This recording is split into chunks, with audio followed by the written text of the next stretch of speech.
Hey, everybody, this is Quincy here, the TLC. Thanks for joining in today. So happy that you took time out of your day to listen in and participate in what I hope to be an interactive discussion about innovation.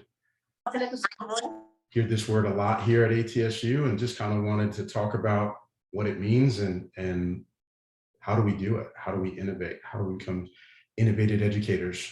What are we doing that we could improve upon to become even more innovative?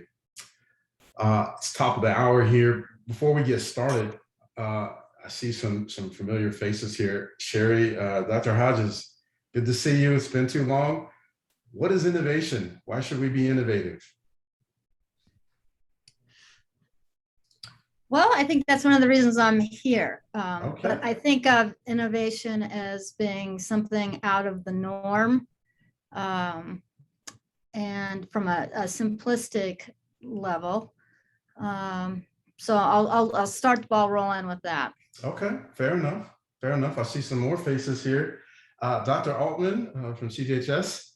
Dr. Altman, do you think yourself as an innovative person? You know, I just knew you were going to call on me. I don't know why. I just thought, oh, Sherry, keep talking. You know, I think innovation is, it's something new. It's something that's not normally done, something that either no one has done or very few have done. And it's taking risks. Taking risks. I like that. I like two parts there. New, something that hasn't been done, and there isn't always a guarantee that success will happen. That's awesome. Thanks for that, Dr. Altman. That's a great point of view. Again, thanks, Sherry and for Don for letting me pick on you, calling you this to get things started. If you're interested in learning more about innovation, you've come to the right place today. We have a three-part series, as I hope you've seen in our newsletter, as well as in the calendar hits that are floating about related to this topic. And this is just to level set on the idea of innovation, in particular, educational innovation, and things that we can maybe take away that will allow us to do some of the cool things that we have the opportunity to do. So after today, we hope, as you can see on the slide here, we hope that you'll join us on October 6th, as well as the 20th, both Wednesdays at the same time, to talk more about details about how we can be innovative. So as people still trickle in, I'm gonna go ahead and get started here. Today's topic is about what does it mean to be innovative? I would imagine that there's quite a few folks here today, 55 so far, maybe more. We might have 55 different opinions on it, a little bit. And where we probably get even more diverse in opinions about innovation is the more detailed we get as we go to our respective corners of campus and do what we do and add in our personalities. Innovation can mean a lot of different things. I'd like to try to today in this hour, think about ways we can come together to have a similar understanding of innovation. At the same time, give you some supports that then you can go out in your own way and be innovative in your own corners. Dr. Conley, can I stop you right there? Of course. We're unable to see your slides. Share them. All right, thank you for reminding me. All right, now hopefully you can see the slides. So yeah, just real quick, just to show you, and I'll show you the slide again, but today we're talking about what does it take, what does innovation, what does it mean to be innovative? And then we have two more presentations coming up in early October and mid-October about the same topic, related, but different. Thank you. So what does it mean to be innovative? Looks like breaking news is coming in. Hopefully you all can see on my screen. It brings great joy. I have a lot of pleasure to be able to share with you a brand new educational technology for the first time ever at ATSU. This is going to be a game changer. This is going to revolutionize education. I can't believe the timing of this. In the middle of a talk about innovation, I get to share something so cool, so groundbreaking with each of you today. It's called the Chalkboard. No applause? No standing ovation? Okay, there's more like it. There we go. We get a few folks. So in case of you haven't heard, we've got this great new educational technology that's super innovative, that's going to change the way we learn forever. It includes, it's very economical. It's made from slate and wood, which you can find almost anywhere. All you need is a piece of chalk to interact with it. More than one person can interact, can participate in this. You can even collaborate. For instance, so I can type, I can be writing in the top bottom left corner while someone else could be writing in the top right corner at the same time with two different pieces of chalk. And it's super innovative, right? Anybody? No? Well, this is innovation, right? So this was just a drill. As you know, the Chalkboard is probably not considered innovative to anybody that's here or anybody at this university or anybody that we know at these day and age. But why at one point did we think that it was innovative, right? 1901, this was considered extremely innovative, right? And since then, it has been iterated on, and we now have whiteboards, we now have smart boards, all of this crazy stuff, right? So thanks for the fake enthusiasm about this breaking news. That was awesome. Thank you for those who played along. But yeah, I'm hoping we can do better, and ways we can do better. All jokes aside, let's talk more about what it means to be innovative. But first, let's talk about coming to a similar understanding of what it means. After today's discussion, what I hope for you, each of you, is that you'll think about areas you can innovate on your own teaching practices.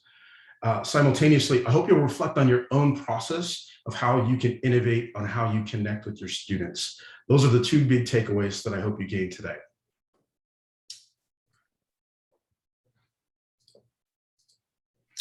So let me ask a question. We've talked a little bit about this word. Why should we do it? Why should we innovate? I'm actually going to call on a few folks here today. Who can I call on? Feel free to come off mute. Feel free to come off mute. Can I say something? Can I jump in? Please do. Please do. I think innovation is a way to respond to changing needs. Wow. Okay. You're starting with that? That's awesome. Fantastic. Agreed. Way to do things. Say that one more time. Sorry. A better way to do things, more effective, more efficient. A better way to do things. I really like that. I really like that. Amanda, students expect it. They do, right? Why do they expect that? Why do we think that the students expect it?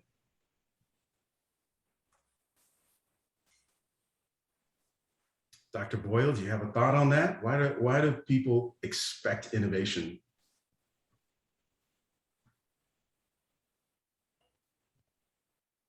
Sorry, can you hear me? Can hear you loud and clear. Okay, why do they expect it? Yes. Students expect it because they've grown up in a world that's changing so fast that it strikes them as strange if they're not seeing changes and advances, especially in technology and the use of technology to enhance their teaching and learning. I couldn't agree more. Absolutely. It feels, we all had that sensation when things are moving so quickly around us, but we're feeling like we're standing still, right? We're wondering what's wrong, what's going on. I would say that's a great point that Amanda has brought up and that you shed light on as well. And thank you for that. But awesome, great conversation here going on in the chat here. Absolutely.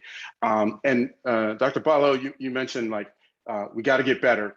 Innovation is a way of getting better. So I'm going to go all the way back to Dr. Altman's comment about, taking risk to do something different. And I'm going to add on what Dr. Paulo said and everything in between. There should be some ambition to try to some sort of improvement that somehow this is going to make our lives better. Right? We don't want to do it just for the sake of doing it, perhaps. This is outstanding. This is going really well. Thank you all for chiming in. I'm going to bring another point to why we should innovate. And maybe this won't seem that surprising of a list to many of you, but this is from the Bureau of Labor Statistics in the United States. It was published just recently in 2021, a projection of the top jobs in the United States in 2030. Okay, I would say all but maybe two of the jobs, number 1 and number 3, wind turbine technicians and solar powered installers. Maybe a CHC might need those 2 things, but all the rest, I would argue, are all related to health science in some way, some more direct than others, right? We need statisticians to make sense of the data. We need cybersecurity to keep our systems protected, as well as our patients' anonymity protected. And we need data scientists as well, thinking about the user experience, the healthcare process. We need people to figure that out. And this is just an abbreviated list. This list goes on. And overwhelmingly, it was all related to health science professions. Anything else jump out to people here on this list? Does anybody else have a different take? And Brittany has dropped the reference to this from CNBC into there if you want to look into it more as a summation of this this report from the BLS. I think the solar power one stands for me in terms of innovation as well. It's not super new right now. However, over the past decade, I would say that changing sources of energy. And so this has to do with innovation as well. Fantastic point. Another fantastic point. I hadn't made that connection. You made it for me, so I appreciate that. But yeah, so if we're talking about solar power and wind power, what does that mean for nurse practitioners? What does that mean for our physical therapists, right? For those physical therapists here, care to chime in? What does it mean for us, how we do things differently? Our physician's assistants who are here, what does that mean? Our health services managers, and there, the list goes on. I think that's a really good point. And also, I would also draw from this too, and this has been set up really well in the chat. Some of you have commented on this already, is that the needs are changing. The needs are changing. The job is changing. And intuitively, that means the education is changing. So today, we're going to take a real broad look, a real general look, try to come together on some big ideas, some innovations that we're familiar with the idea that after today, then we'll drill down. Yes, jump in.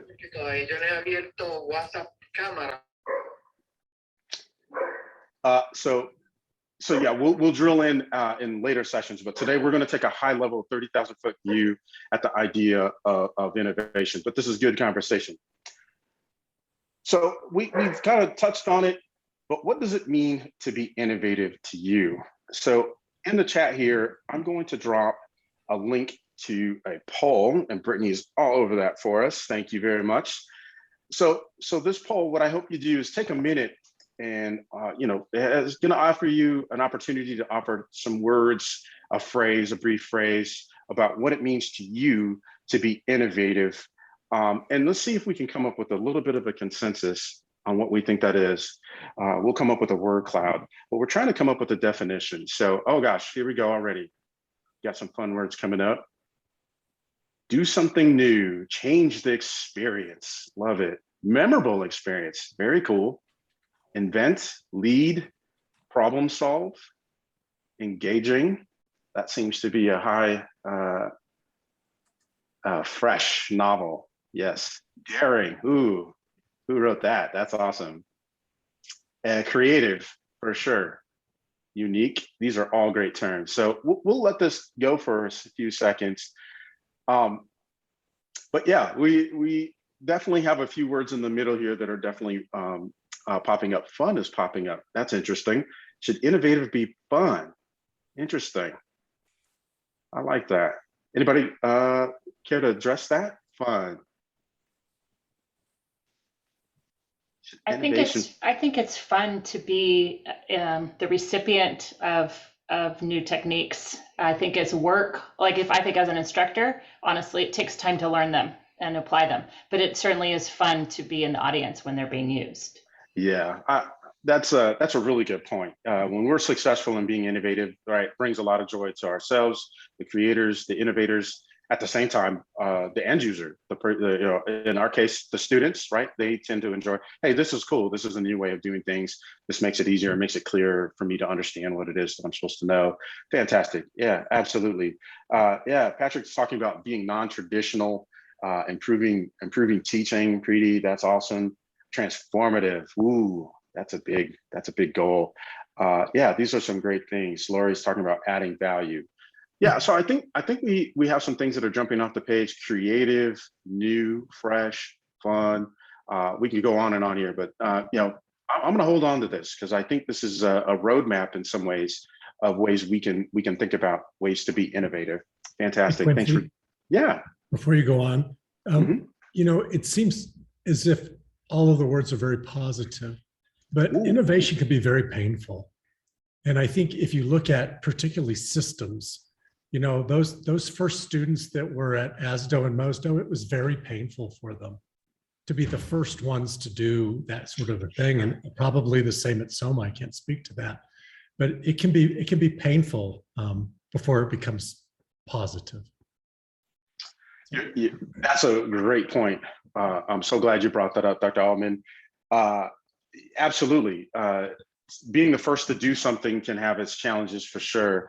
And we don't know what we don't know oftentimes. So you're going it alone, you're blazing a new path. It's often arduous, challenging, full of roadblocks and barriers. So although these words are very positive, how do you reconcile that then?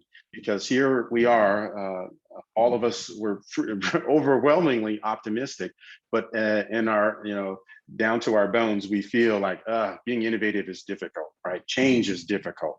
How do we reconcile those two things? Does anybody have a guess? Diffusion of innovation theory. Yes. You have to look at the long term. You know, you have to look at where the vision is and where you want to be, not how we're going to get there, because the getting there is the painful part. Sure. Being there is the good part. Sure. I think it's related to expected outcomes. Like if you think that something great is going to come out of the innovation, it becomes worth the pain or the effort to put it into it.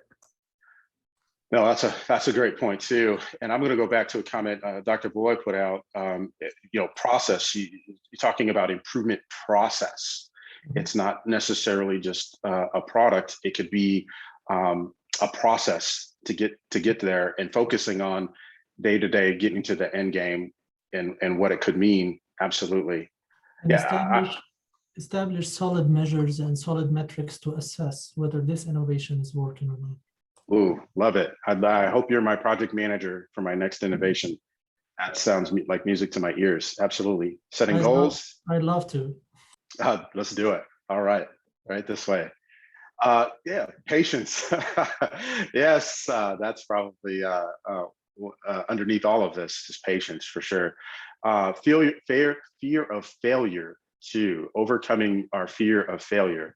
Oftentimes innovation comes from testing different things, trying to find out what's working, what gains traction amongst humans, people, systems. We need to overcome those type of things too. So yeah, great point. Fantastic point. It is painful. Innovation is painful. All right. Now that we've level set on that, I just want to share a quick definition of educational research innovation with you all that I think could be helpful going forward as we think about ways we can do this at scale. So this is from the Educational Weekly. Educational Week magazine is a prominent magazine on all things related to education, all levels from K-12, workplace, and even higher ed. This article in 2011 talks about innovation as a product, process, strategy, or approach that improves significantly upon status quo at scale. So I think we're saying this. I think collectively we're saying this. We've moved past the idea that it's product. We're now talking about process. We're even talking about metrics, things like that. When we're starting to bring those ideas into play, we're now coming up with a strategy that we think that if we meet these metrics and we measure it a certain way, we're going to be better inclined to meet our innovation or solve the problem that we set out to. Or an approach. Hey, we're going to try something different. We're going to be new, fresh, unique, creative in that. And then we're now moving into the space where we've talked about it's going to improve something. It's going to make our lives better. Process improvement. It's going to make something that was difficult to do a little bit easier, a little bit more intuitive. Fantastic. What about this idea of at scale? Had anybody thought about that before? What do I mean by that? What does this definition mean by that? How do you interpret that? I'd say it means that the solution fits the group you're aimed at. Okay. Solution fits the group that's aimed at. Okay, absolutely. Because if it's the wrong solution, or better yet, it's the right solution, wrong people, how's that going to work? I like that. Dr. Ebony Anderson, you there with us? What do you think about this idea? You agree with this definition? Have you thought about scale before? I have not thought about scale before. I do agree with the first part of the definition, however, and I'd like to learn more about what it means when it says at scale. Okay. It's Yeah. To me, it's at the right level. It's not too in moderation. It's not too much. It's not too little. I like that. Yeah. Yeah, I think we're on the right track. I would just say I would like to add into this how I interpret this at scale is, we could come up with something very innovative. Some of us have as many as 60, 70, 90 students in the class with us at a given time. What if you develop something that works for one person, right? Are we really being innovative? Are we really solving a real problem at scale, right? Alternatively, what if we come up with an innovation and it is very fitted for a group, as Dr. Boyle pointed out, the solution needs to fit the audience. But what if that's a very small audience, or worse yet, what if we can't replicate that? Because the audience is too small, then we end up doing this as a one-off that we can't replicate other places. Does that come into mind at all when you think about at scale? I think it means that whatever innovative strategy or technique that we come up with, it has to be proportional to the scope or the largeness. So if you want to develop some use an innovative pedagogy for 100 students per cohort, it has to be, you should be able to deliver at that capacity. Love that. Absolutely. Absolutely. Capacity. That's a fascinating way to think about it. But I see the comparison. I think the overlap there. Yeah, the innovation needs to meet the need of a group, but it needs to be substantial, at least enough to that we're not just doing this for the sake of doing it once and then walking away from it. So yeah, I love that. That's awesome. Okay, fantastic. Yep, so we got some comments here. Yes, Dr. Ortiz-Wolf talks about being appropriate for the situation, especially the last 18, 20 months, for sure. A lot that you've had to go through, absolutely. Yeah, please. Kimberly, were you going to say something? I was. Go ahead. Okay, well, if you tie it into the improve significantly upon the status quo, then the scale it could also be applying to, like, how is the amount of improvement that we've seen proportionate to the problem that we were trying to address, or the thing we didn't like that we were trying to address. And that's kind of what I was going to tag along on about, is that, it needs to be worth all the effort. Don't innovate just for the sake of innovation. You should have some significant improvement in order to warrant the innovation. Absolutely. And that's phenomenal. So that sets me up well. There's an example we'll bring that into light, a popular example. And then two, just what you just said, Hanan, that's awesome.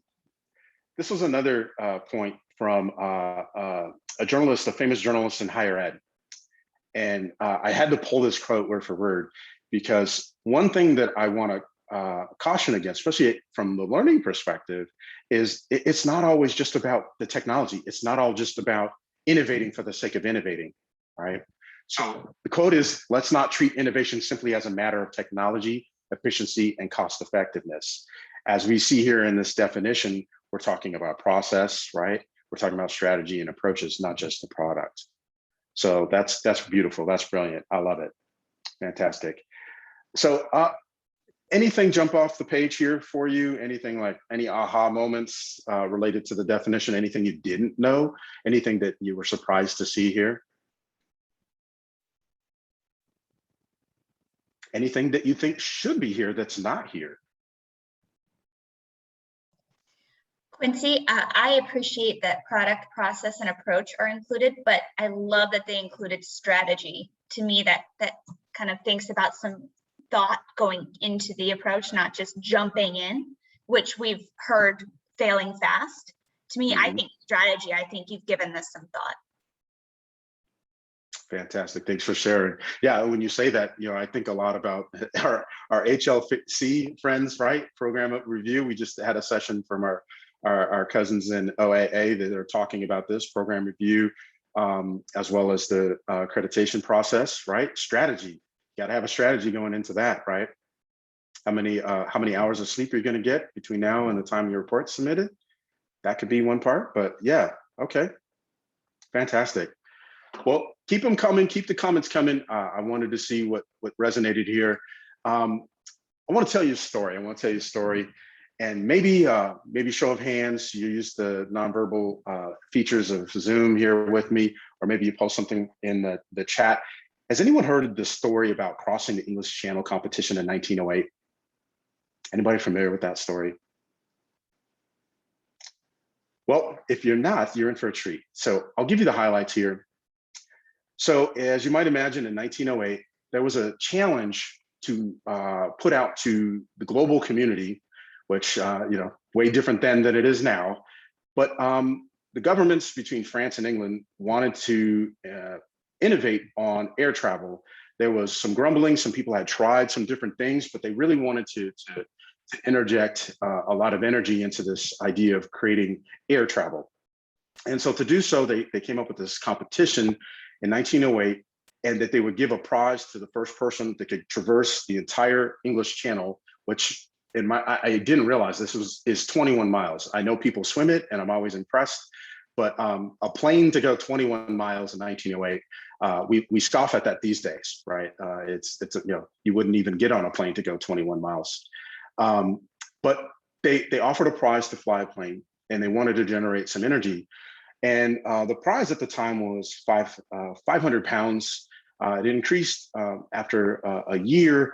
And in today's terms, it'd be $1 million something if you took in inflation and the dollar, conversion of the dollar.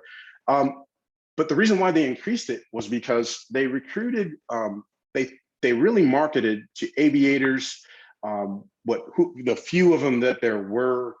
Maybe they were more hobbyists than anything, but engineers, mechanics, anyone they thought that could build something that might be successful to traverse the English Channel, they really marketed heavily to. But despite their best efforts, it really wasn't garnering any efforts. At best, somebody would get up there, they would get in their plane, they spent a year trying to build, months trying to build, and they would launch it, and it would either immediately land in the water and have to be rescued, or maybe it would even glide a few hundred feet, few hundred yards, few hundred meters, since we're talking about Europe. It wouldn't get very far. And one thing they said, well, we're going to market to some people that are wealthy, that have resources. The more resources a person has access to, maybe the more successful they'll be.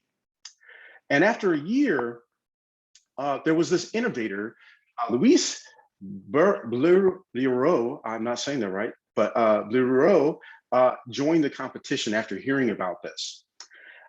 Something interesting about Louis is that he's a Frenchman. He was a salesman. He was a salesperson who sold headlights for semis, lorries, if you will. He was really well known, had done really well for himself as far as being a business person and even an entrepreneur. He figured out that all headlights needed, all vehicles that were traveling the countryside needed headlights, and that they were safer, and that they were going to get to their destination more likely if they had these headlights. And so he was kind of known for this thing. And he joined the competition. He did something different that nobody else had considered doing after all this time. And what he did is he built an area where he could develop a process to build multiple iterations of a glider. So he didn't put all his resources into coming up with one plane, give it a try, fail, then go back to the drawing board. He wanted to do it faster. He figured out a way to iterate on this faster. So he could crash 3 planes at a time where everyone else, and do that in a week's worth, where other people would crash 1 plane at a time and do it in a month and have to start all over because they've lost what they've learned. Has anybody heard this story? All right. So I could be making this up, but I promise you I'm not. In July 25th of 1909, he successfully crossed the channel. And he did it in the Blériot 11. Is anybody picking up on anything related to this story? The Blériot 11. So basically, he iterated not 10 times, not 9 times, but 11 times. And he did it quickly, and he was able to be successful on the 11th time. What does that tell us about innovation? What stands out to you about this story? That part of it is try and error. Trial and error. Trial and error. That he will not succeed the first time, and he set up a process so that he could go back very quickly, like a recycling kind of a thing. Fail, go back, he already had things in the pipeline. So he could tweak it and improve. Exactly. So he could iterate quickly, learn the mistakes, learn from his mistakes, and then do it again, get back after it. Absolutely. Yep. Brittany said this word, fail fast. Yes. Yes, please. This also has to do with a growth mindset, that he takes every failure as an opportunity to grow, and he keeps going. It's not putting him down. So this goes back to the very beginning. Yeah. Fantastic. Growth mindset. If you don't know about it, spend 5 minutes with me. I'll say it 10 times. Growth mindset theory is absolutely awesome. The mind is a muscle. It's not static. Your knowledge is not fixed. You can grow, you can learn, you can be better. Absolutely. At the same time, going back to the earlier point about innovation is painful, is it fair to say that Luis here might have figured out a way to make it less painful and maybe even more positive? Because he was like, it isn't about putting all your eggs into one basket, your stock into the one plane. He had, whether he had plans to do 32 planes or not, here he was on 11 and he was up for the challenge. So that's awesome. Yes, Vera, yes, every step is a learning process rather than a fail. Yes, learn the lessons as we go, for sure. And this goes back to the comment about metrics too, right? If you build in the metrics, if you're collecting the right data and you're paying attention to what's happening, you're going to make improvements, right? Absolutely. Yes, plot projects. Great point, Neil. Thank you. Awesome. Okay. So thanks for listening to that story. My biggest takeaway, beyond what all of you have mentioned here in the chat and come off mute, thank you for that. Innovation is about the process, not just the product. Not just the product, right? Strategy, approach, process. We can innovate on those things too.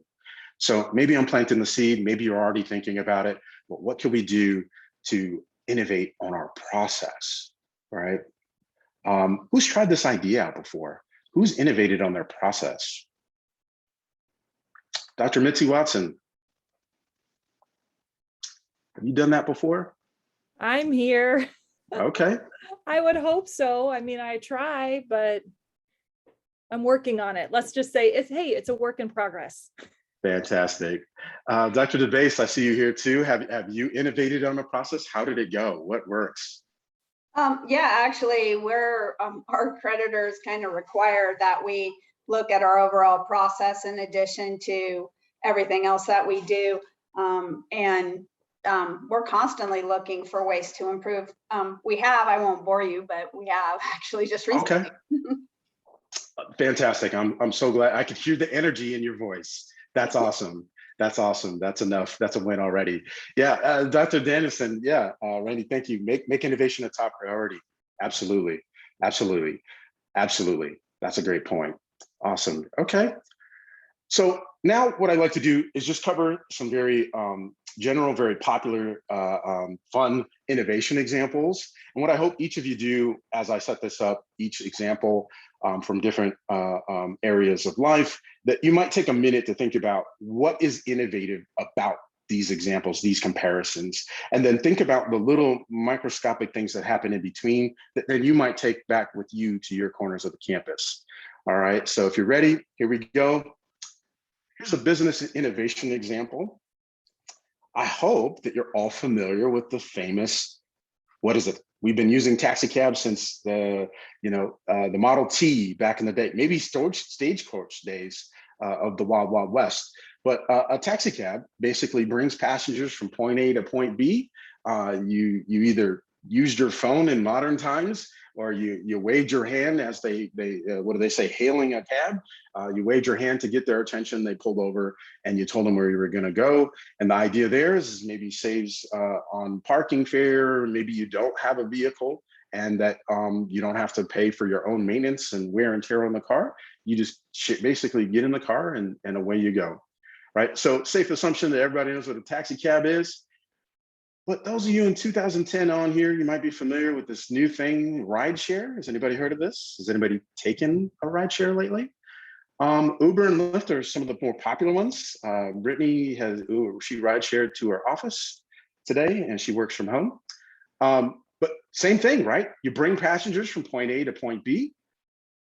You use a mobile app instead. You don't necessarily make a phone call. And in fact, I think many don't have a policy that you cannot wave your hand and get a ride. You have to use the app in app only. And the idea is that, lowering the cost. In fact, as inexpensive as a taxi cab ride could be, a ride share is even cheaper. So let me ask, what would you say is innovative about this example?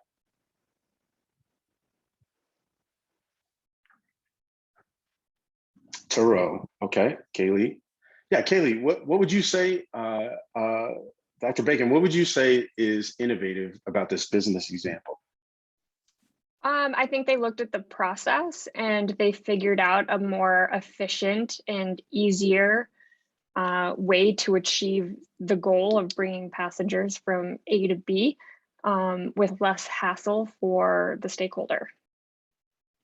Yeah, less hassle. So there's a convenience factor, and then absolutely like efficient, right? So instead of making a phone call, waiting 30 minutes, maybe being put on hold, and then maybe having somebody show up at your door, you just look down into your pocket, which everyone has a smartphone.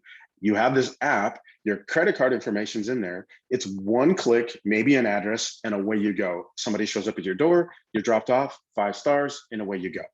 Right? So the convenience is definitely a thing there. Absolutely. And anybody else have an idea of what's innovative that's different than Dr. Bacon's idea? Quincy, I might add something here. Please. That Uber and Lyft also, on the other side of the coin, allow anyone with a car to earn money with their car. So you don't have to be a cab driver. You could be anything you want to be, plus an Uber or a Lyft driver. So it's innovative on that side of the business model as well. Absolutely. You've changed, in my mind, this is how I describe it, is you've changed the hailing process in the vehicle itself. They could be all around you as long as they're drivers for Uber or Lyft. They can pick you up, and it's just made it, you just moved the interface, that you've moved the interaction from your pocket to where it used to be a phone, where you had to go find a phone and the cab driver had to be at a designated place. They could be anywhere now. So Gayla, that's a great point. Absolutely. And Dr. Gupta brings out owning a car is expensive. It appeals to those who can get the convenience on demand. Absolutely. The conveyance, yes, that's an awesome point. Being busy doesn't mean real work. Yeah, Edison has a good point for sure. Yeah, absolutely. Okay, these are good ones. Let's keep moving here in the last 20 minutes here. Here's a communication example of innovation. Maybe you've heard of this. 1970s, AT&T developed what's called the picture phone. It was sold in pairs. And what you could do is that you could communicate via video where the receiver could see your face and the sender could see the receiver's face. The working distance was 1 city block. You could even share documents, although it's not verified that that ever happened in the short time that this was around, but it was expensive. In today's market, it would be about $1,000 for this. Back in the day, it was about $160. Has anybody heard of this picture phone? Does anybody have a picture phone? That's the real question. Hey, I'll call you right back. I'm a block away. Nobody? Okay. Well, what would be an innovation? Yeah, that's funny, Neil. Yes, it's not too far off, actually. A comparable product in my mind would be what we're doing right now. Many of you are all over the country, different places, different devices, different parts of your life, your office, your car, your home, wherever you are at, you're communicating and you're participating in a video conference, and you have all options. We can share documents, you can see my face, you can hear my voice, all sorts of multimedia things are going on. And at the same time, the cost is relatively lower in comparison to the hardware of just having, you know, $1,000 for these 2 cameras. You're limited to the video, the picture phone. You can only talk to people with a picture phone.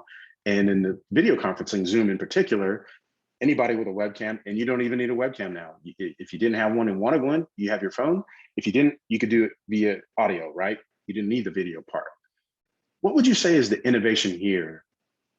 And if I may, I'm gonna call on Patricia, Patricia Pugh. Anything here would you say, would you describe as innovative? What would you say is innovative about this comparison? The fact that you can talk to anyone at any time, anywhere. Absolutely, absolutely. Yeah, the ubiquity of mobile phones, right? Everybody has a mobile phone these days. Even, you know, if you're traveling, hotels have, you know, computers. Yeah, absolutely, absolutely. That's a huge part of this. Absolutely. Dr. Christine Morgan, any thoughts to you? Anything jumped out to you about what's innovative about this?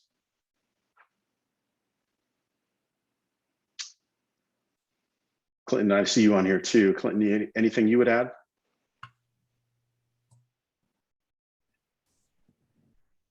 All that and lower costs. So the ability to be able to deliver that kind of function with that cost is innovative.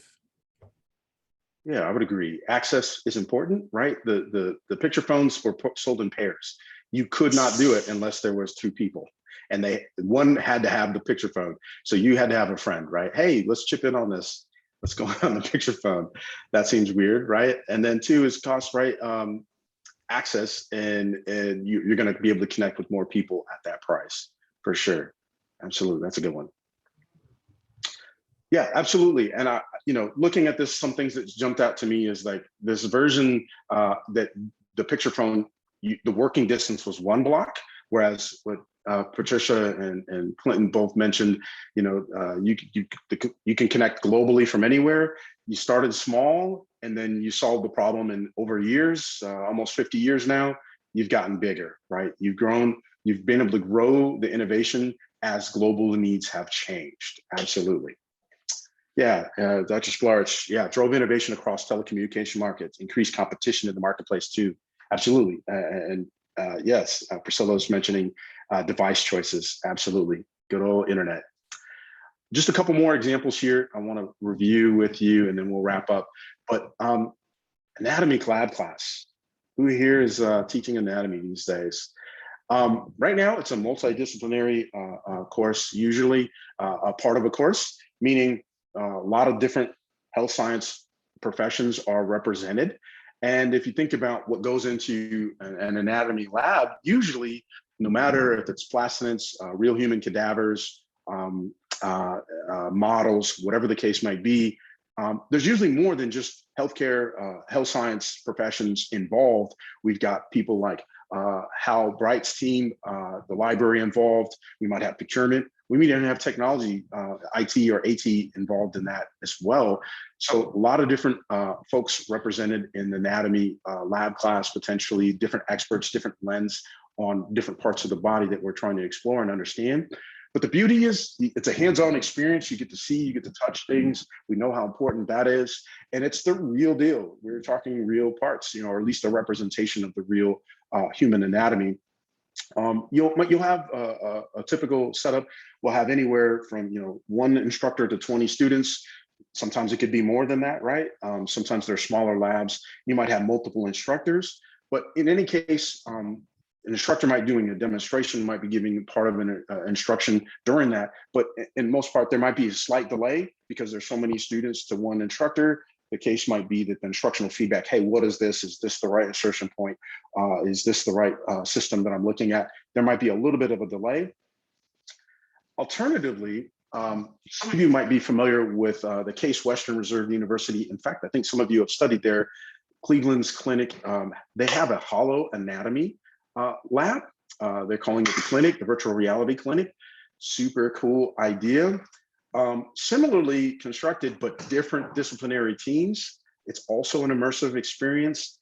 In this case, a slight difference is you're getting a realistic view of functions, body parts. You're even seeing color, right? That you wouldn't normally see as part of a cadaver or even a plastinance model.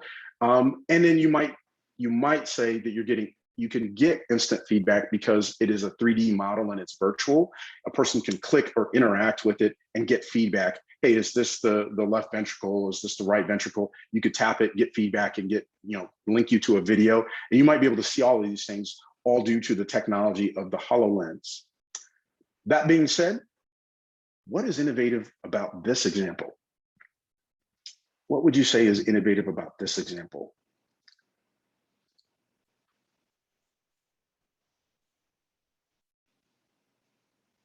Belinda Fender, if you're there, love to hear your perspective here.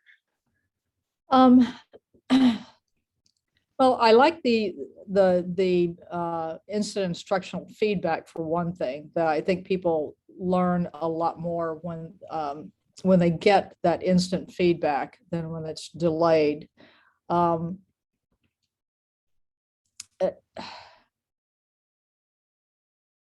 not. Can you refresh my memory on what exactly the immersive experience is? So you might barely be able to see in the slide here. There's a picture. They have the HoloLens. For those of you not familiar, it's a visor type eyewear. There's there's a computer embedded, and it's going to project things to the eye. And so now you can see things that are not there. You might look at a QR code, and it's going to show you the heart, and then they can interact, spin it around, do those type of things. Okay. Then that alone is quite innovative. Something that, because having been in an anatomy class myself years ago, if you couldn't find what it was you were looking for, it could be, or you thought you found it and it wasn't the right thing, it could be pretty annoying. So sure. And the other thing is that, yes, you're not looking at real human anatomy, but sometimes in a real human anatomy class, that if they've had previous surgery or they've had have cancer or something, a lot of your landmarks are going to be distorted. So that is another reason that this is pretty innovative, that you get to see what's normal. Sure. Yeah, that's awesome. That's awesome feedback. Absolutely. I see Hal. Thank you for that. Belinda, Hal, what do you think? It's repeatable, zero need for cadavers. Good point. One thing I was thinking about here, and I'm not sure, I'm hoping you'll set me straight, but cost. Is it, a HoloLens, Dean Mogg at Academic Technologies, he might be wearing 2 pair right now as we speak. He has access to these HoloLens. Price-wise, $20,000, $30,000 plus, apps and those things, a full class like that could get really expensive, but to Hal's point, it's repeatable. and you have it for, you know, more than just one shot at a time. Hal, anything you would add to it as far as expense? Is it cheaper? Is it about the same? I would say that the cost is of implementing it is more expensive than setting up a cadaver lab, maybe. And the maintenance of 20 to 40 HoloLenses might be expensive as well. It's been difficult to have us try that. It's been on our minds for a long time, having a HoloLens anatomy lab of some sort. Outstanding. Thanks for sharing that. Yeah, so there's pros and cons price-wise, but there might be some differences between the typical anatomy lab class versus HoloLens. And then Dr. Olga brings up the point too, is like, as a surgeon, it could be challenging to switch from virtual environments to the real deal. There's a tactile, right? There's probably a tactile difference, feeling human anatomy versus air, essentially. I get it. Good point. Thanks for all of you for chiming in on that. That's awesome. Then I'm going to move on. Yes, absolutely. I'm going to move on to the last example here, which is a computer innovation example. And this is relates to the idea of starting small and then being iterative in nature. But who here is familiar with the Apple Newton? It was this personal digital assistant fit in your hand. It was supposed to be real convenient. It's funny, before it was kind of considered clunky and kind of bulky to fit in your pocket. But today's cell phones, smartphones, I'll tell you, probably way more than this thing does. I can't be sure. But anyway, it was super cool. It was one of the first of its kind because it allowed you to interact with it with a pen. You could write on it and it would convert it into text. You could do all sorts of things, manage your calendar, communicate, send little notes and messages, solve problems, do math, and had all some embedded features to it. At the same time, it was relatively expensive. Doing the math here, inflation, it would probably go for about $5,000 in today's time. It was about $1,600 in the time 80s and early 90s when it came about. What would be a comparable computer innovation example to this Newton, would we say? Hal, you probably still have your PDA, huh? What would be a comparable device, would we say, to this technology? I think the personal digital assistant could be like Google Home or Alexa. Alexia, yeah, absolutely. That's a good one. And any other technologies? Siri, yeah. Jordan shows waving her phone, or she just took a selfie, not sure. Yeah, absolutely. Okay. Well, what about this one? Maybe you've heard of it, right? Tablet computer, right? Hardware, has the touchscreen, onboard camera. We can take pictures, send documents, connected to the internet.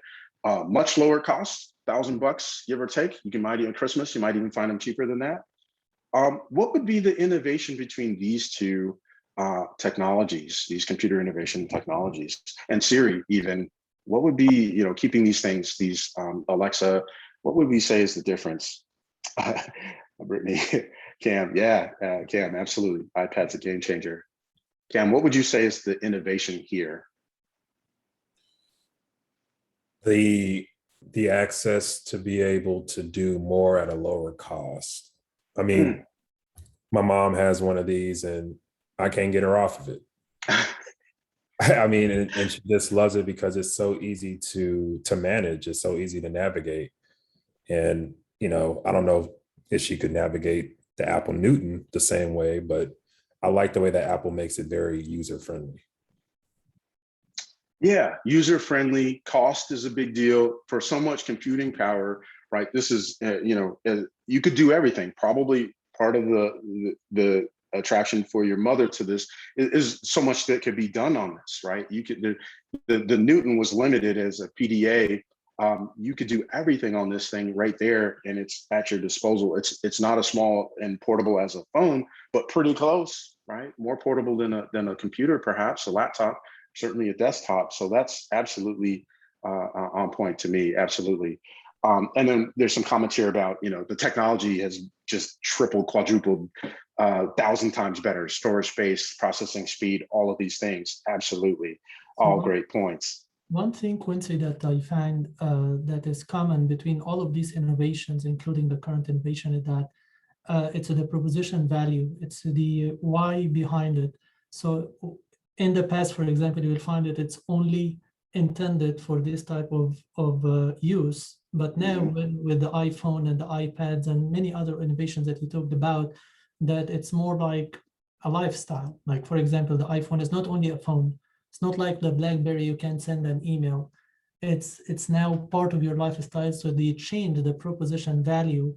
And this in itself is an innovation. Like if you think about any business, like going from hundreds of pages of a business plan to a business model canvas where you can have a one-pager with the 9 modules of whatever thing that you want to do, and you can change. And it goes back to your example of the airplane as well, that you can change quickly and manipulate quickly, and the changing one or more of the pieces of the 9 milestones, and then you have a testing model.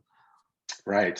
If I didn't know better, Farid, I would say you're a software designer. You spoke very eloquently about that. Absolutely.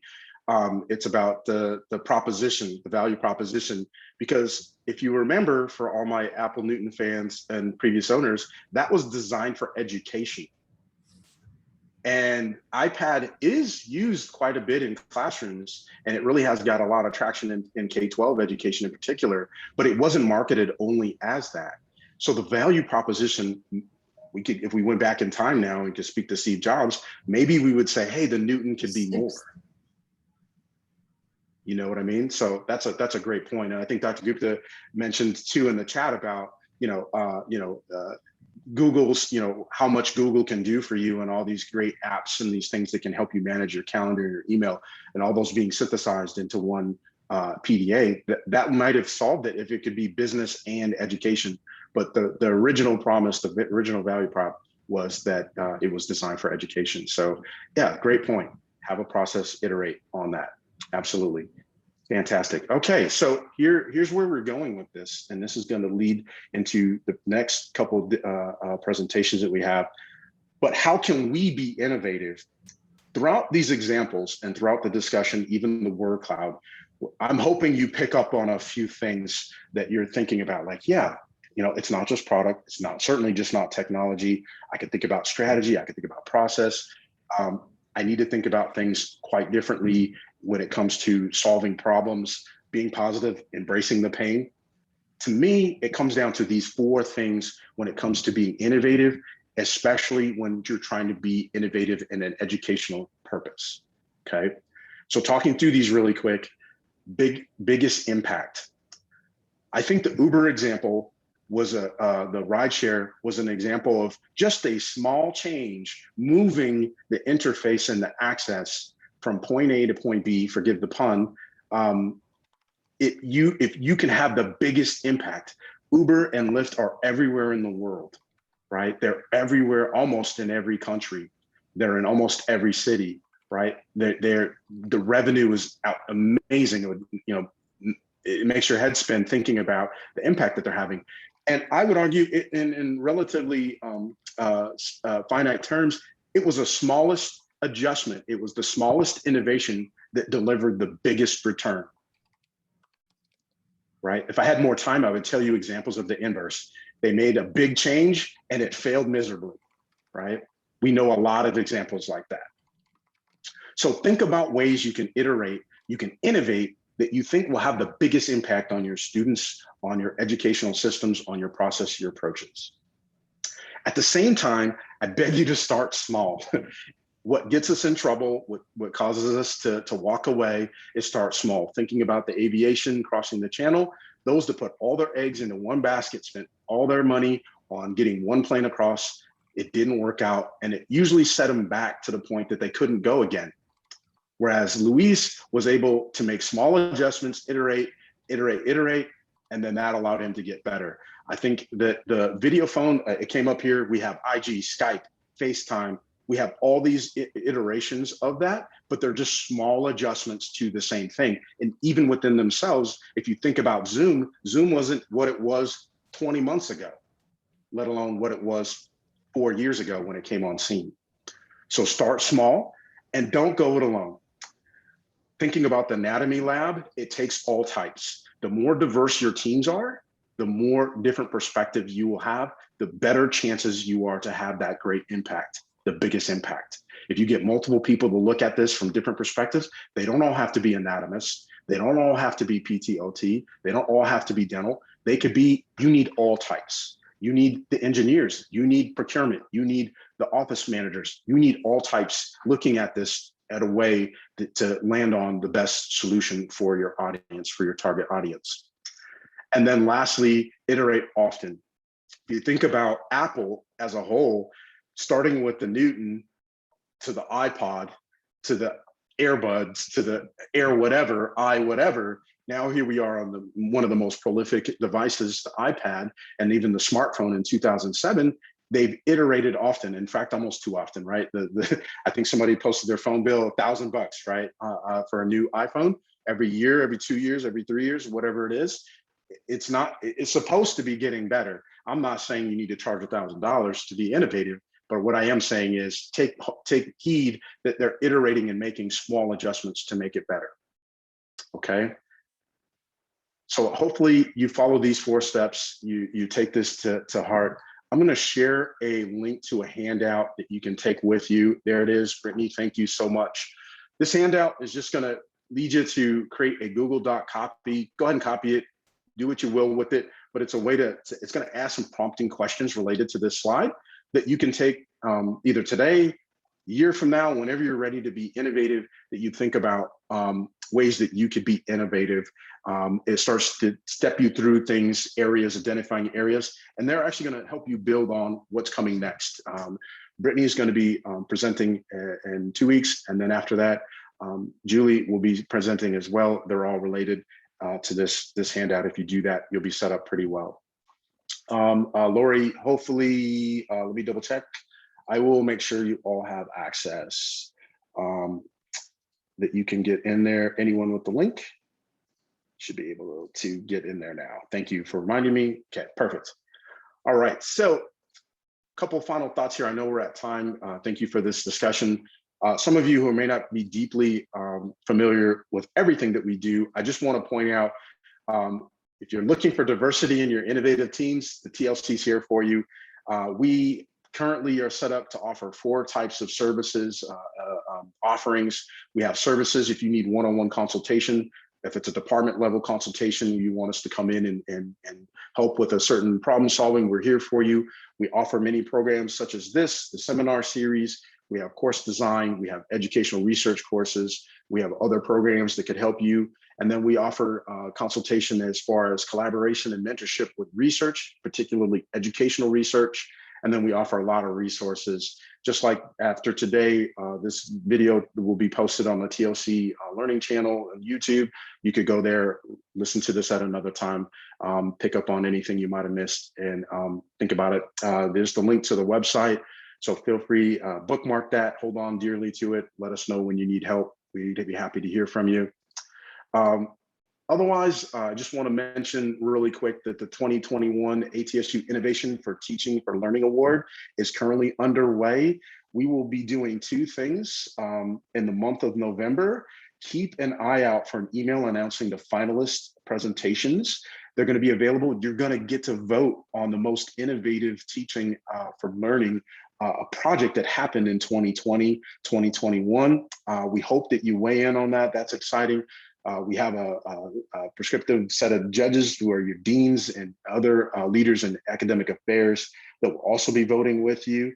And then we're going to announce the winner. Hope you'll join us on Wednesday, November 17th for the top innovation will be voted on and decided and revealed on that Wednesday, the 17th of November. We hope to see you for both of those events. We hope you weigh in on them. There'll be more to come about when and where you can participate in that. There should be an email coming out, just like you found this one. And then with that being said, we hope to see you in 2 weeks. I'll hang out here. Thanks for your extra time. Thanks for your attention. Thanks for your participation. Most importantly, thank you so much for your time. Thanks for what you do. I'll hang out for any questions. Thank you for your time.